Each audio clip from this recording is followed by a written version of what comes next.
You're listening to Jerry Live Worldwide Podcast.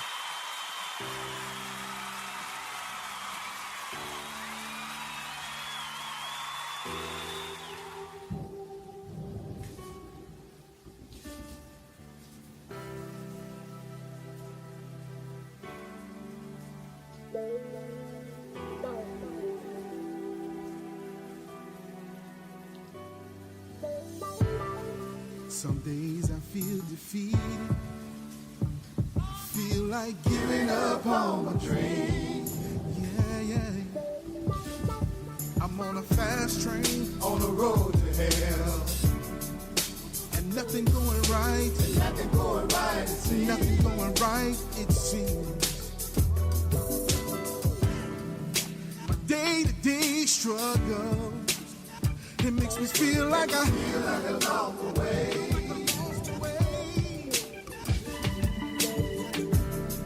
And that weight, it feels so heavy that I carry from day to day. From day to day.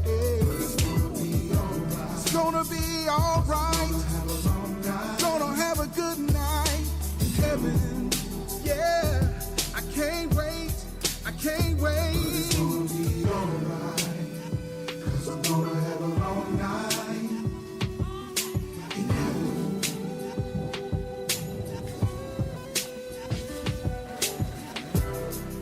Lord, help me find my way, yeah. 'Cause I feel like I'm losing this battle more and more each day, while everyone around me seems to prosper more and more. And every time I turn around, life closes another door. But it's gonna be alright, 'cause I'm gonna have a long night in heaven. But it's gonna be alright, 'cause I'm gonna have a long night in heaven.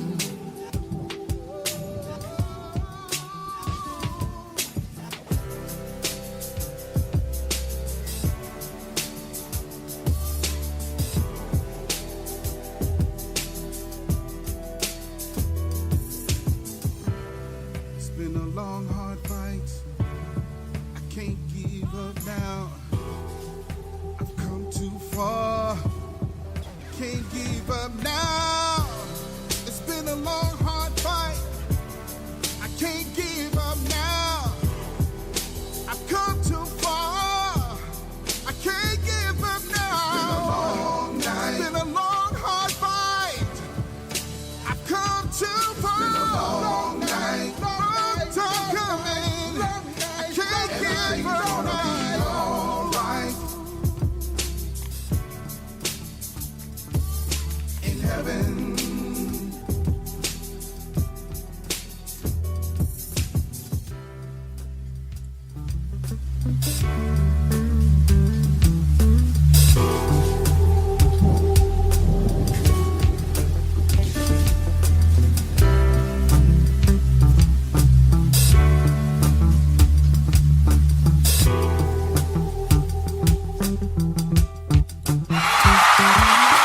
Can you feel the power? Can you feel the power? Feel the power of Double XL. Positive Power 21.org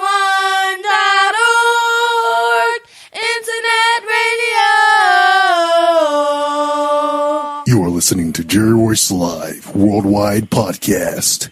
All right, family. What's going on, family? Welcome to At the Breakfast Table with Passa Jax. Sit back, share this file, tag somebody. That's right. We're going to get our religion on, and we're going to get our politics on. Here we go.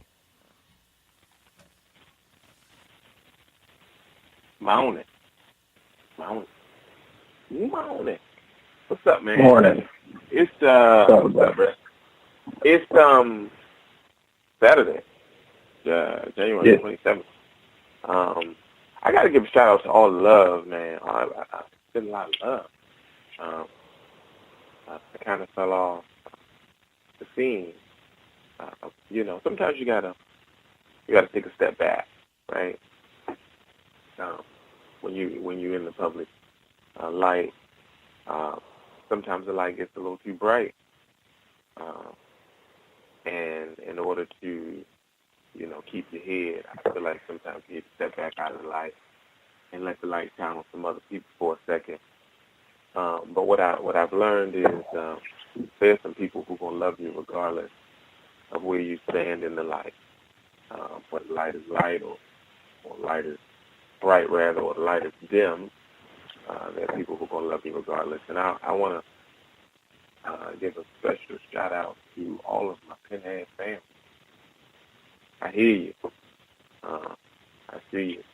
And what I appreciate is this: those of you who have seen me out and about, you've been giving me the respect and the courtesy you're not invasive. So I appreciate you, and you know who you are. You're able to say hey and keep it pushing. I appreciate that, and I love you for it. Not giving me a hard time. I ran into somebody yesterday. I won't mention no names, but I ran into somebody yesterday, and the first words out of my mouth was, "Don't fuss at me." And they said, "I'm not fussing." All right, so I love you, and I appreciate you. But welcome to Live at the Breakfast Table with Pastor Jack. You live with Pastor Jack and man. Sam, there's a lot going on. Listen, Sam, what's the deal with Monique, man? I feel indebted to this Monique issue because Monique is in Baltimore, right? And right. I think Monique lost her mind. Well, I think that I think it's definitely a cry for help. She feels devalued in her profession. But at the same time, I kind of looked at this with the same eye I looked at the whole thing when Jada Pinkett asked us to boycott the Oscars and asked Chris Rock not to host it. I think it makes me question your authenticity. Wait, can I stop you for just a moment, just a second? Mm-hmm. They are and I can't find a better word. They are drastically different in that they stand from two completely different levels on this spectrum. You see, Jada Pinkett Smith, the wife of Will Smith, the highest paid actor in Hollywood,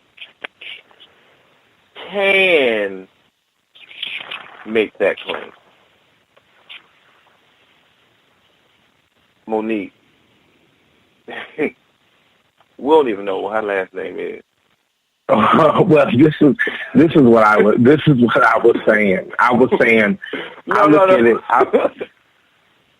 Go ahead, I'm listening. I look at it like this. It's mighty convenient that you are trying to ride this wave of Black pride and Black awareness, and it's like, hey guys, they're not treating me right. They're not paying me. Let's boycott, right? For real.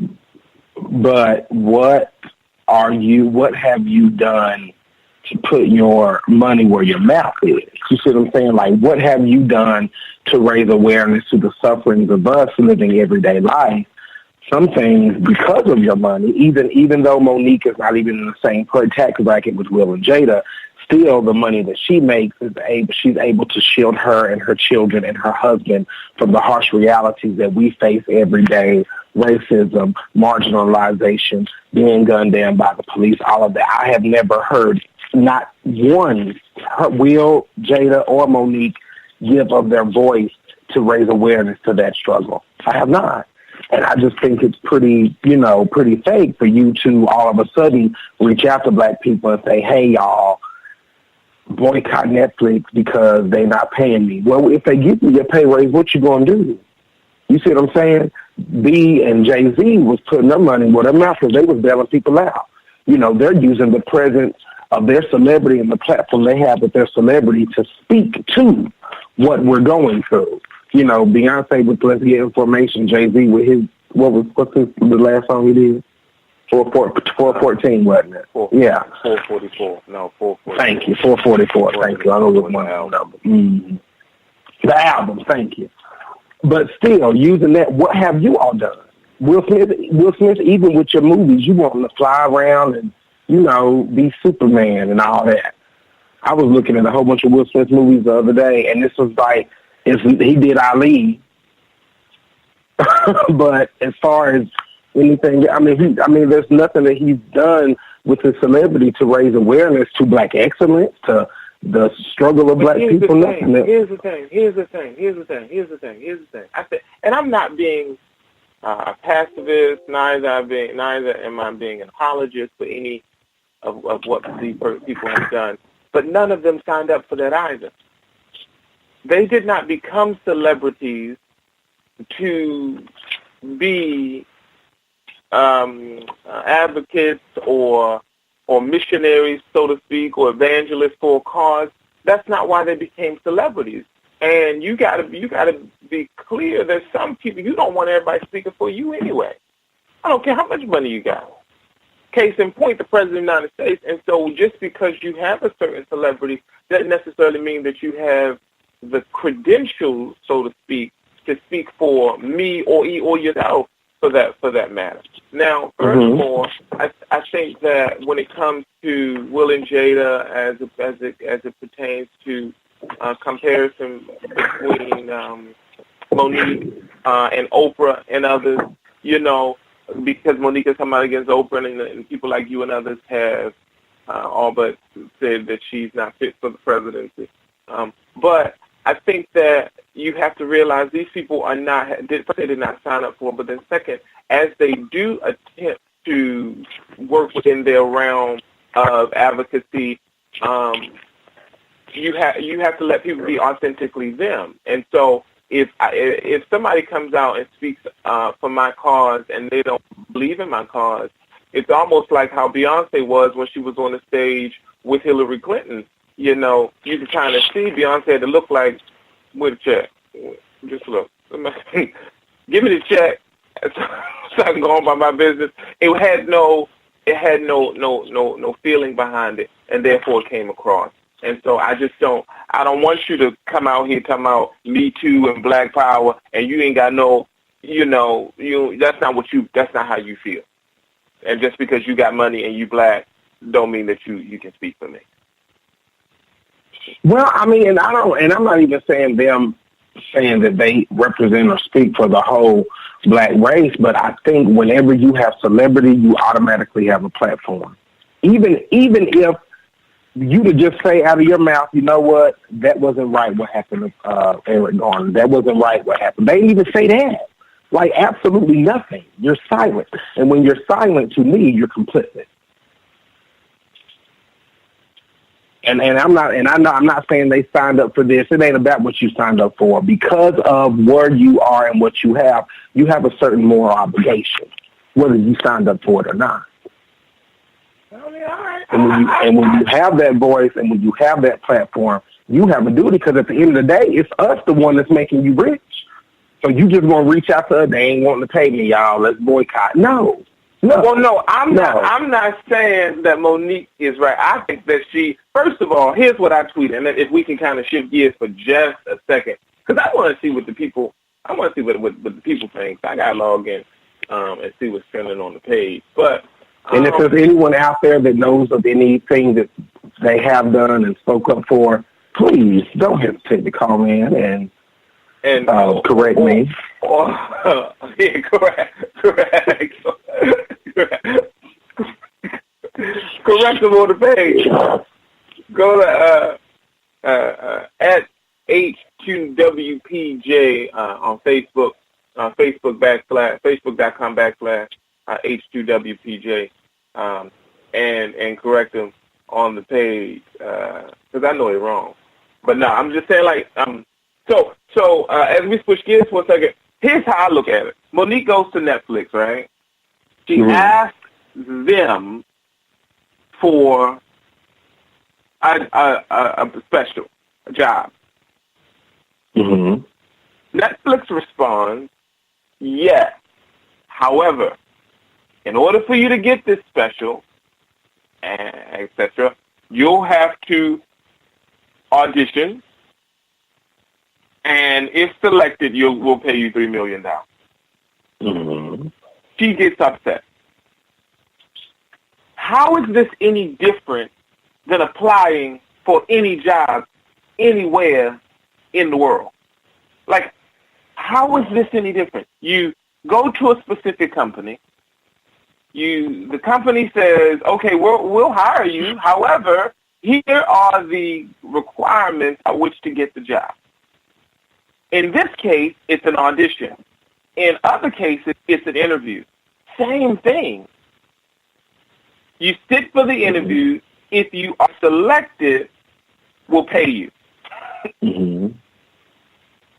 How dare you stand there in the interview with the interviewer and say and begin to cuss and use profane language and all these kinds of things, as if to say, I am entitled to this job. And then to begin to start dropping, well, you ain't asked John Doe for, and you don't know what I asked John Doe for. Right. And like I teach my 4-year-old daughter, don't worry about so-and-so, worry about yourself. And so I feel like she was a bit outside of her purview, her league, if you will, in forcing an employer to hire her without giving them what they require for the job. Mm-hmm. And then they counted her with $500,000. I would have just said thank you, but no thank you. But then think about her track record with Lee Daniels, with who was it? Oprah, with Tyler Perry, and others. That's like nobody wants to work with you because you are that kind of person. So that's my take on that. I don't know how y'all feel out there, but that's how I feel. That's Jack's thought. All right, right after this quick break, Sam will come with breaking news. We'll see you in a minute. Hey, thanks for tuning in. You're live at the breakfast table with Passa Jax.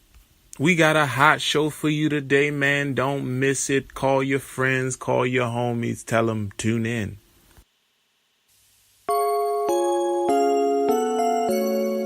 Situations in life seem so hard.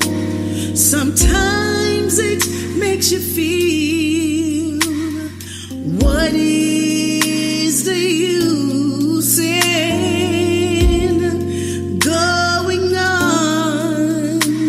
Does God really care?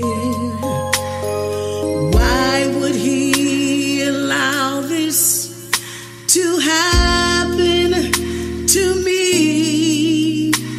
How could this be?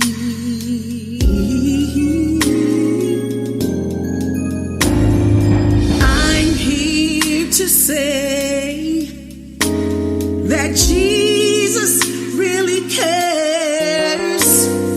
He knows the things you've been going through.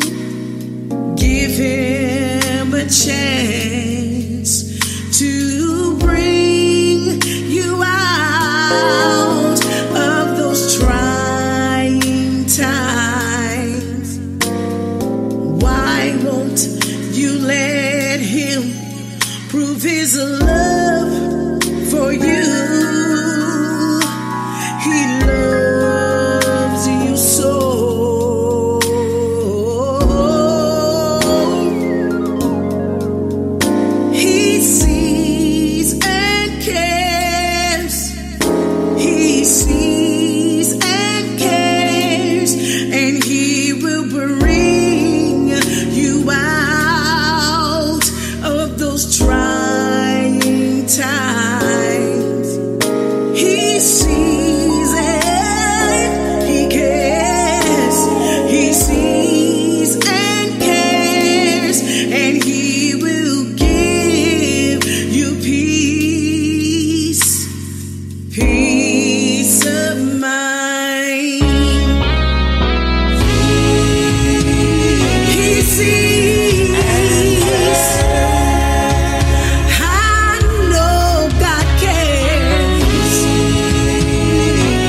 sits up high and God looks down low.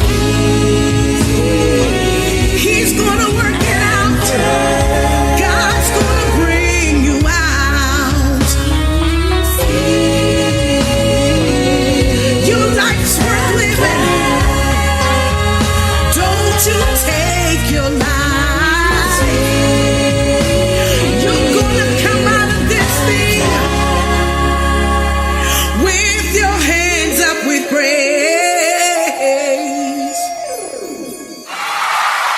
Can you feel the power? Can you feel the power? Feel the power of double XL. Positive Power 21.org Internet Radio. You are listening to Jerry Royce Live Worldwide Podcast. So, you back live at the Breakfast Table with Passa Jax, man. I was just watching a special, man. Y'all remember Andre the Giant? I remember Andre the Giant, man.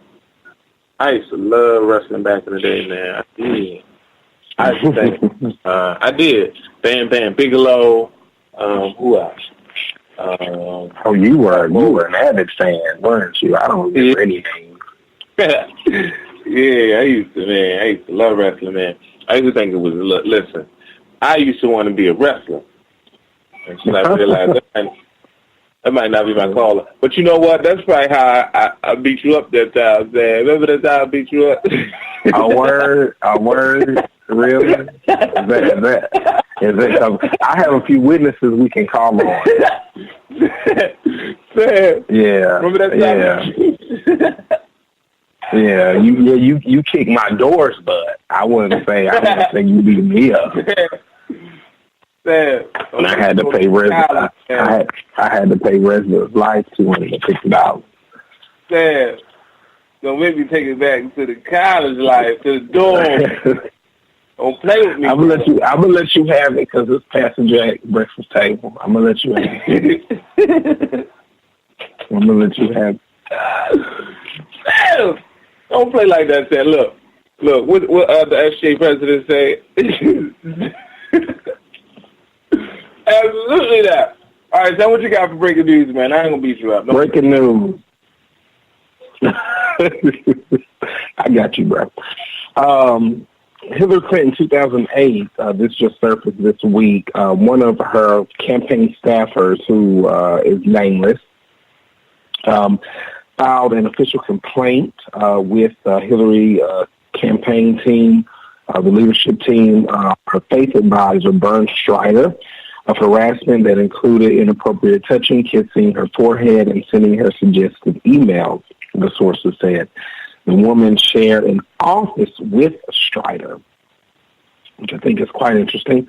After hearing of the complaint, Clinton campaign manager, Patty Doyle, and other senior aides urged Clinton to fire Strider, but Clinton declined to dismiss him and kept him for the rest of her failed run for the Democratic nomination, Cersei said. Patty wanted him out, but she was overruled, one source said.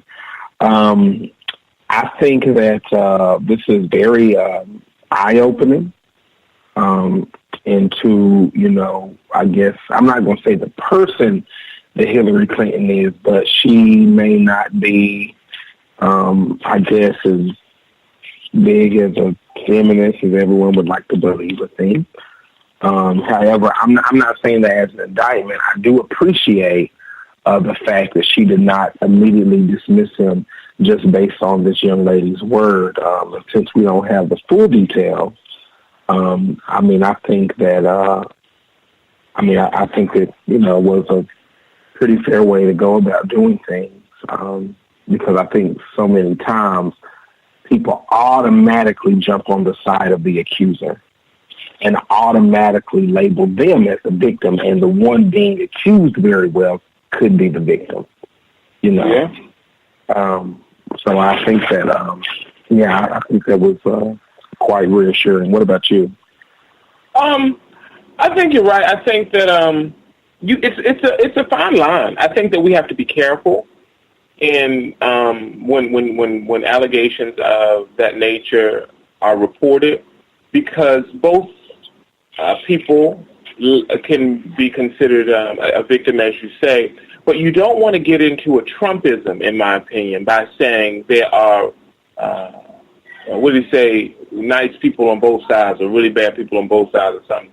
You don't want to make the victim feel as if who was legitimately victimized. You don't want them to feel like their pain is not welcomed or warranted. Right.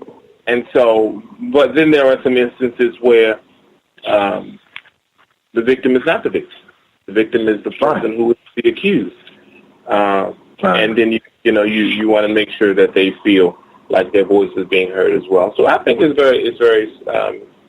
very fine. But I think also that's where you want to just kind of refer it to several sectors of society. First, social workers, let them deal with it. Second, lawyers, let them look at it. Human resource directors, let them, those three different groups of people, I think, are well able to come up with the best strategy as to how to move forward from that kind of situation, and leave the public, the media, and the office or wherever the allegation would have arisen, leave them out of it and let just that group handle it.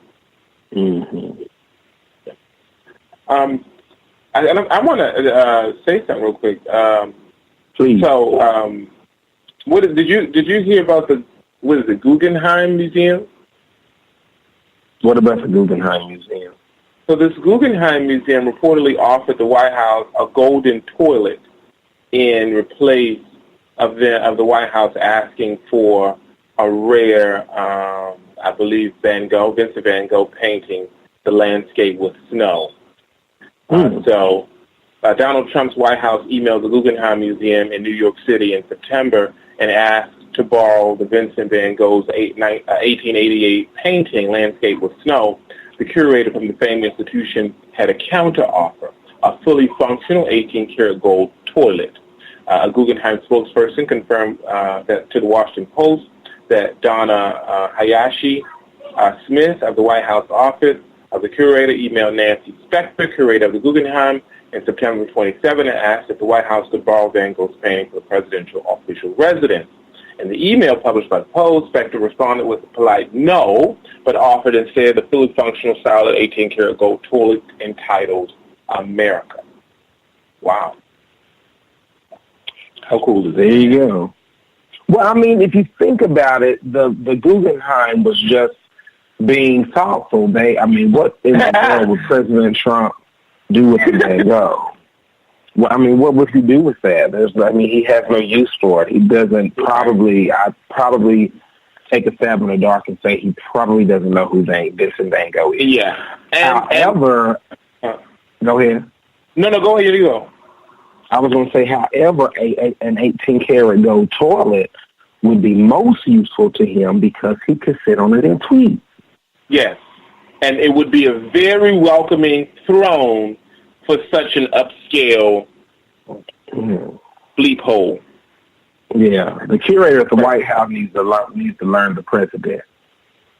He's going to be elated about that gold toilet because he had one in his apartment in Manhattan. Exactly. See, they may have took offense to it, but he was like, "Wow, why would you ask for the Van Gogh anyway if you knew they had a gold toilet?" Right. That's what he's thinking. It's like, wait a minute. Why would you even... The Van Gogh was actually a crap request in comparison to the toilet named America in his estimation. But shifting gears real quick, guess what, bro? And I know this is your segment, but I'm just looking through some stuff on Twitter. An 86-year-old woman was placed on probation after pleading guilty in a bank robbery. Thank you.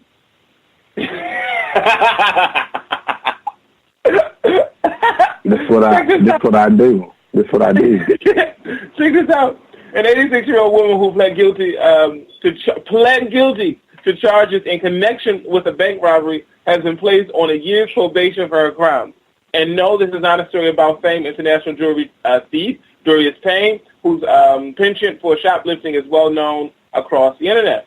According to the Associated Press, 86-year-old Emily Coakley entered pleas to a lesser charge of possession of an instrument of crime and simple assault. What? Wait a minute, mother. To secure her protection. While other charges, including robbery and theft, were withdrawn. In November, Coakley, who uses a walker, strode into a TD Bank in Philadelphia with a handgun and demanded $400. Mother just said, I need give me more. Mother said, give me 400 bones, boy. Not because Coakley was any uncommon criminal. According to the district attorney's office, Coakley took such drastic measures because she believed that the bank had shorted her the money.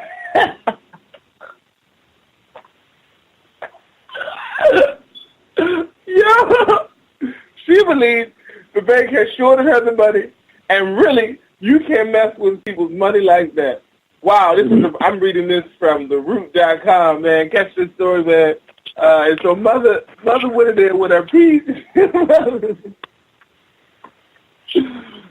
Man.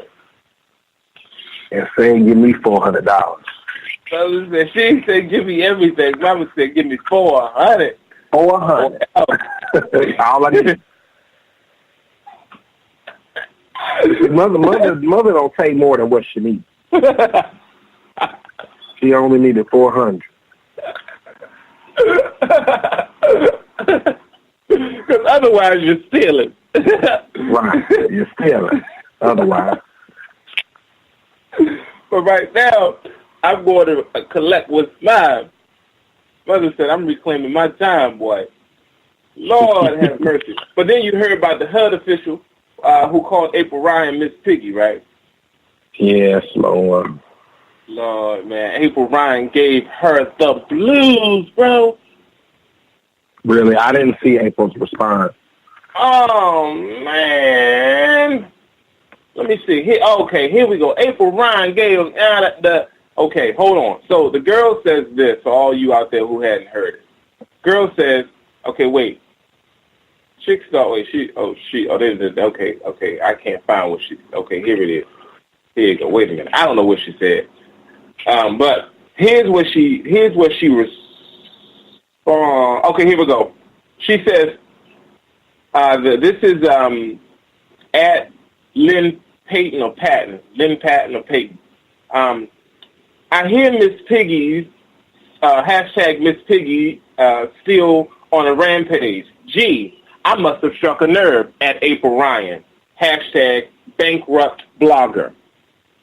About an hour later, Payton came to her senses, tweeting an apology. Payton says, I deleted my last tweet by choice. No one from this administration contacted. Catch this, bro. Catch how she retracts. I deleted my tweet by choice. No one from this administration contacted me. It was beneath me, and I apologize to April Ryan. My parents raised me to respect others, and I regret my response. I apologize to them, at Secretary Carson, and the Trump family. The Trump family, how about you work for America? So, to Americans, to us, not to him, to us. You serve at the pleasure of the president, but you serve the United States people. Right. They deserve better. No, they don't. We deserve a better representative than you. So, and I'm reading this again from The Root. The apology came a little too late, though, because remember, Ryan is really not the one you should try. You know, you don't play with, April. Okay, so if Maxine Ward is our auntie, April Ryan is our she's like a big cousin, or she could be an auntie. She's the big cousin. But she like, or she a young auntie. Mm. Yeah, she our mama youngest sister. Yeah. Yeah. So the apology came a little too late, though, because remember, Ron is really not the only one not the really one you should try. This is the same reporter who has fearlessly stood her ground amid the disrespect she has faced while reporting on the Trump administration. This is the same reporter who casually asked Trump, "Are you a racist?" And she did do that during a Martin Luther King Jr. Day event at the White House. So naturally, Ryan responded with swift and expert level of clapback, and she did. That had everybody like on edge. Here's what she said. She said, "Fake info, girl. Check your facts." April Ryan says, "I work for American Urban Radio Network, not Sheridan. Whose wedding are you planning now, and what wig company do you work for?" Okay, she's going in. Then she says, "Kick rocks, little girl. Find a job at Lynn Payton. I ain't the one. Girl, bye. Blogger girl, I do news. What do you do? Do you work at HUD or play at it? You washed up wedding planner. Girl, bye." She continues. Lynn Patton at Lynn Patton HUD. "Since when did I go bankrupt? Tell me, because I want to know. I find it fascinating you and your girl at Omarosa 45 are concerned with my money when yours is questionable. I can show my taxes. Can you keep April?" And she continues, "Do you also tape conversations like your girl Omarosa, who might have a date with Mueller since she has so much to say? Thanks for your support. For the record, I don't know this woman at Lynn Patton and don't know why my name is in her mouth. Since she started talking to me yesterday over my death threats, I have found out." And sorry, Mr. Carr, I want to talk to Dr. Carson about. Oh, whoa. So wait. Sound like April ready to see her with the hands. That's all I'm saying. A little bit. So political pundit Armstrong Williams tweeted out to April Ryan that he had spoken to HUD Secretary Ben Carson, a longtime friend, who had attempted to reach out to Ryan on Thursday morning to apologize.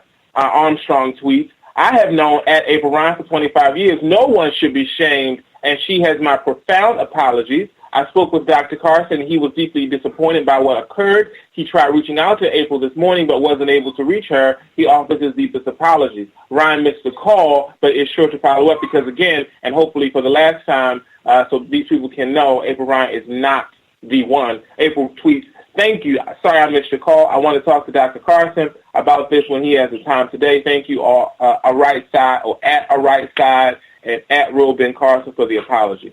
So that's that. So it looks like somebody's going to be losing their job real soon. Yeah.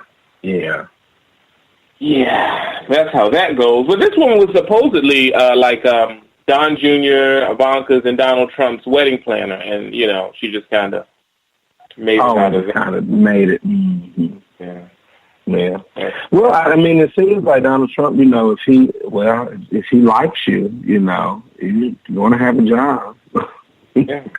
How long you have that job, I mean, that remains to be seen, I guess. He brings his people along with him. Yeah, I mean, but the good thing about Donald Trump is this. He knows all the best people. He knows the smartest people, and therefore he hires all the best and the smartest people. Mm-hmm. And so because of that track record, I think that we'll be fine. Yeah. In better news. You have anything? A 27-year-old Hanif Johnson is the youngest district judge in Pennsylvania. Yeah. Democrats across the nation have sent messages to President Donald Trump and his administration in November, winning historic state legislative seats and governorships, many of them frustrated with Trump's policy, decided to run for office in an attempt to energize the disjointed and fractious Democratic Party. Hanif Johnson is one of those Democrats. Johnson won the seat in the general election for the Dauphin County Magistrate District in Pennsylvania on Election Day last year, becoming the youngest magisterial judge in the district at 27 years old. The Harrisburg, Pennsylvania native began his term in January and will preside over cases within the predominantly black state capital. When you sit back and you see Donald Trump become president and you hear about all of the things we are being affected by, it seems like everything happens through the court system, Johnson told the Huff Post. explaining why he decided to run for the seat. Everybody always says, well, we can complain about the stuff, but we never get up and do anything. This, to me, is getting up and doing something. Johnson is no stranger to the other side of the law. He has been to jail 3 times and ran through the streets as a teenager before he discovered his passion, track and field. One day I decided this ain't the way I want to live my life, so I started running track. Track actually saved my life, Johnson said, later becoming a state champion. Johnson currently coaches track and field at Harrisburg High School. As a student at Penn State University, Johnson ran afoul of the law again, this time as a member of his fraternity, Omega Psi Phi. While he was president of the fraternity, he was charged in connection with the hazing allegations. He went to jail for 2 weeks, then went to trial. Thank God I won, Johnson recalled. That was one of the happiest days. I just felt like my life was going to be taken from me. It's crazy because I know how it feels to be sitting across from a judge and a jury when you're innocent, he said. Now Johnson has the opportunity to make a difference. He lives in the area. This is reported by the Huffington Post. So congratulations to Judge Johnson. Can we ring the bell for the judge? Ring the bell for the judge, man. Awesome judge. He's a judge. He's a judge. I guess we don't have a bell for the judge. They'll get the bell for him. But he's a judge after sitting across from judges. So I guess he has a good perspective from both sides of the law. Both sides. Yeah. So that's all I got. I was just going through some things, man. What's the deal? So I got a question. The tax bill was signed temporarily. So that's what, until February? Who knows? I don't even think they know. This is like a substitute bill? Yeah, so basically what it is they reached a compromise so that, of course, the government can continue to function and operate through until February, I want to say, is it the 8th? I don't have my notes. We talked about this. Let me see if I can find my notes from last week. But the thing was held out because of the compromise the deal they were trying to strike dealing with immigration. So it's just a case of kicking the can down the road. You know, Republicans, I'm sure, at the end of the deadline will find something that they, want to push for and force the Democrats to compromise, and then they'll, kick it down the road a few more months. They're playing politics with people's lives, and this is on both sides of the aisle. So I don't mind saying I'm really not pleased with any of our legislators right now. But they're there. We're here, but you can get there in November of 2018 if you want. Yeah. Oh man, I gotta read you this one, bro. So this just in. Ebony reports that the Black Panther actor and dreamer writes a letter. In it, he asks, "Please don't deport me." So Black Panther actor Baba John Bamba, has written a letter to Congress urging them not to repeal the DACA program. Obviously, DACA protects young, undocumented immigrants from deportation. Hundreds of thousands of DACA beneficiaries referred to as dreamers may face deportation if the Trump administration decides to end the program. Bamba wrote in an essay for CNN, which was published on Tuesday, pleading with the government to keep the program afloat on behalf of himself and his fellow dreamers. He says, "I am an undocumented actor and filmmaker who is working legally in the United States.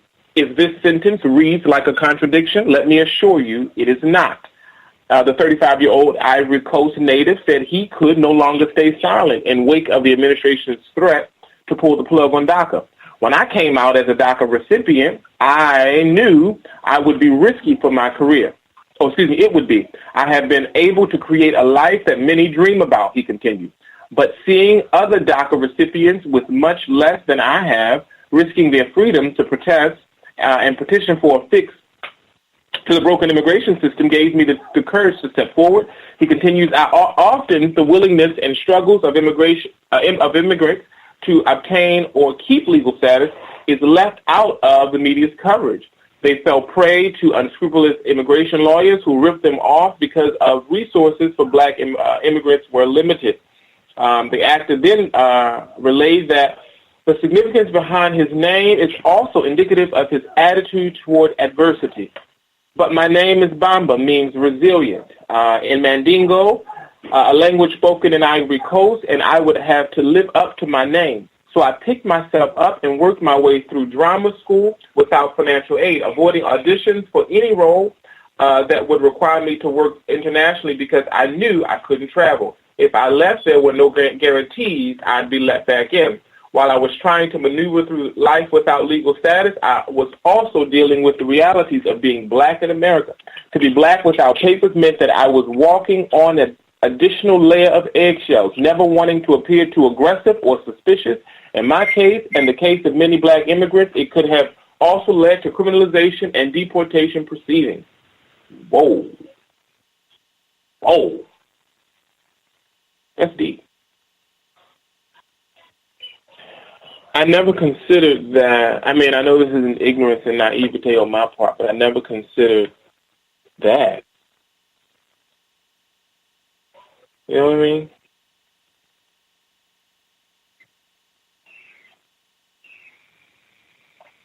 Yeah, I never considered that. Wow.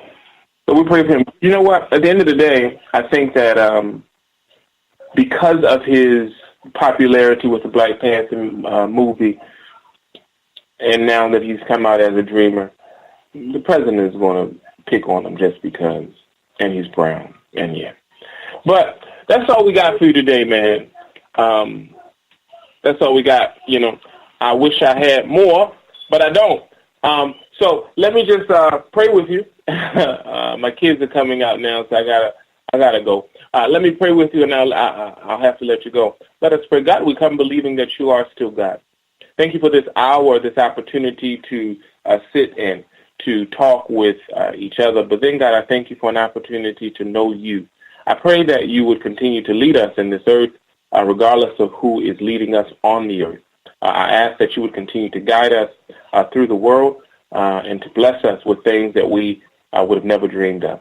God, I pray that you protect us from all hurt, harm, and danger. Keep a hedge fence of protection around us that the enemy might not be able to come in. But then, oh God, I pray that every pitfall, every standstill, everything that would stop us would be nothing but a setup for a comeback. In Jesus' name we do pray. Amen. See you next week live at the Breakfast Table with Passa Jax.